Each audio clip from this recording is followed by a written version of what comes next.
Assalamualaikum warahmatullahi wabarakatuh. Perkenalkan, nama saya Muhammad Azali Ibnu Asari, NIM 2019-53035.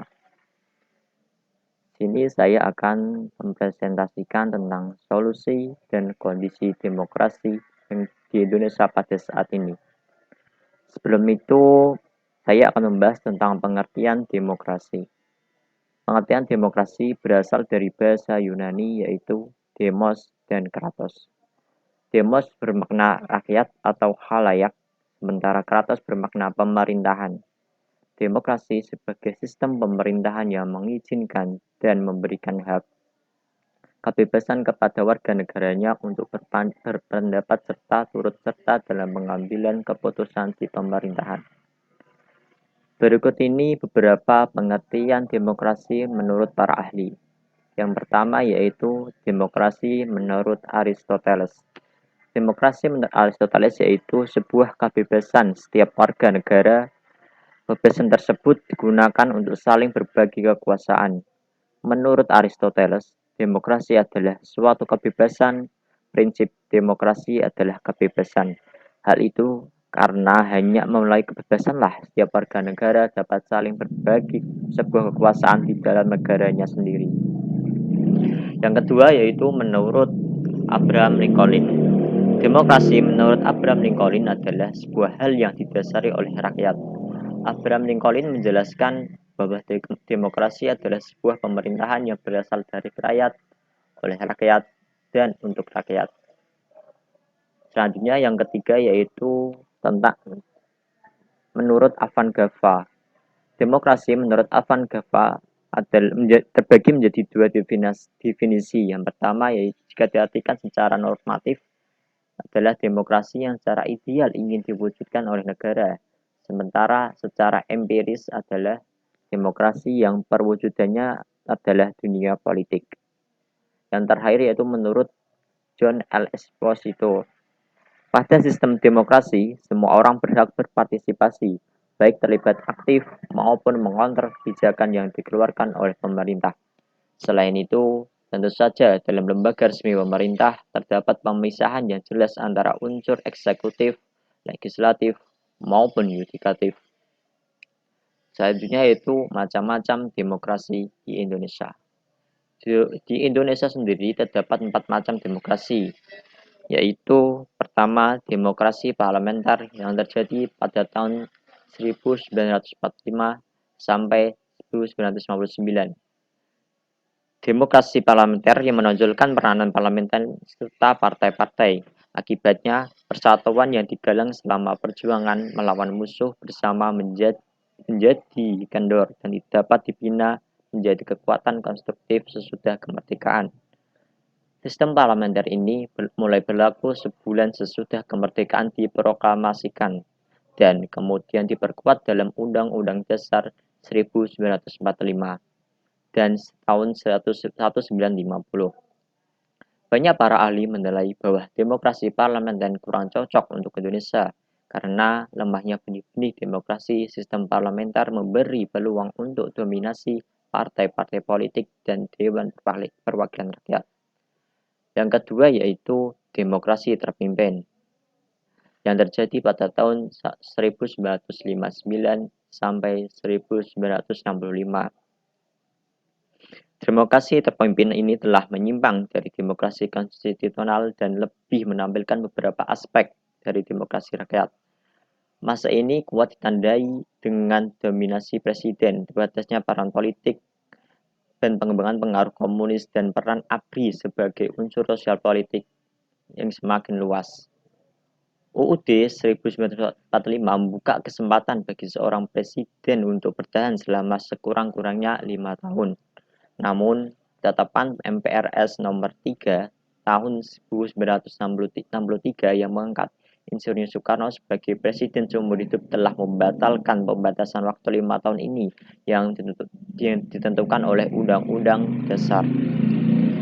Selain itu, banyak sekali tindakan yang menyimpang atau menyeleweng terhadap ketentuan-ketentuan Undang-Undang Dasar seperti pada tahun 1960 Insinyur Soekarno sebagai presiden membutuhkan Dewan Perwakilan Rakyat. Hasil pemilihan umum Padahal, dalam penjelasan Undang-Undang Dasar 1945, secara eksplisit ditentukan bahwa presiden tidak mempunyai wewenang untuk berbuat demikian. Berakhirnya pemerintahan Soekarno menjadi akhir dari berlakunya demokrasi terpimpin di Indonesia, yang kemudian digantikan dengan demokrasi Pancasila. Yang selanjutnya yaitu demokrasi Pancasila. Demokrasi Pancasila sendiri dibagi menjadi dua, yaitu era Orde Baru yang terjadi pada tahun 1966 sampai 1998. Demokrasi yang terjadi pada Demokrasi Pancasila pada era Orde Baru menonjolkan sistem presidensial. Landasan formal periode ini adalah Pancasila, Undang-Undang Dasar 1945, dan TAP MPRS atau MPR dalam rangka meluruskan penyelewengan terhadap Undang-Undang 1945 yang terjadi pada masa demokrasi terpimpin. Namun, dalam perkembangannya, peran presiden justru semakin dominan terhadap lembaga-lembaga negara yang lain. Melihat praktek demokrasi pada masa kini, nama Pancasila yang digunakan sebagai legitimasi politik penguasa pada saat itu. Sebab kenyataannya yang dilaksanakan tidak sesuai dengan nilai-nilai Pancasila.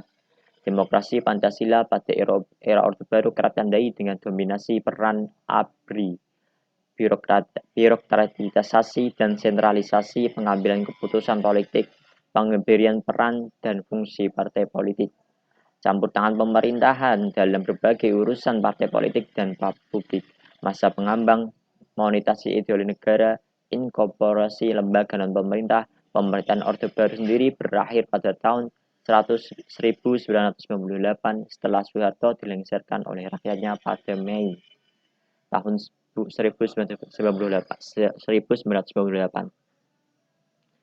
Selanjutnya yaitu demokrasi Pancasila pada era reformasi pada tahun 1999 sampai dengan sekarang. Setelah Orde Baru berakhir, Indonesia mulai memasuki era reformasi di mana pemerintahan Presiden B.J. Habibie mulai menjalankan demokrasi dengan menyuburkan kembali alam demokrasi di Indonesia dengan jalan kebebasan pers dan kebebasan berbicara. Keduanya dapat berfungsi sebagai check and balance serta memberikan kritik supaya kekuasaan yang dijalankan tidak menyeleweng terlalu jauh. Dalam perkembangannya, demokrasi di Indonesia telah rezim Habibie diteruskan oleh Presiden Abdurrahman Wahid sampai dengan presiden sekarang yaitu Bapak Insinyur Joko Widodo. Selanjutnya itu kondisi demokrasi di Indonesia pada saat ini. Pada saat ini Indonesia sedang dalam masa pandemi COVID-19, di mana pandemi ini memberikan tidak hanya berdampak terhadap sektor sosial dan ekonomi, akan tetapi berdampak juga terhadap demokrasi.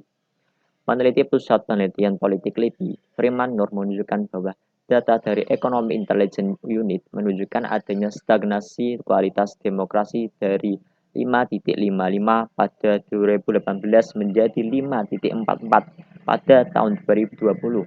Faktor-faktor yang menyebabkan turunnya kualitas demokrasi di tahun 2021 kemarin dapat dilihat dari pembatasan yang dibuat pemerintah untuk masyarakat atas nama keamanan, yang memicu konsumsi bahwa banyak orang pemerintah berupaya memusatkan kekuasaan, termasuk dalam pengambilan keputusan yang dapat digunakan untuk kepentingan politik. Selain itu, lemahnya checks and balance dari DPR yang dilihat bagaimana sikap DPR yang tampak tidak terlalu terusik dengan kelambanan respon pemerintah terhadap virus yang mulai merambah.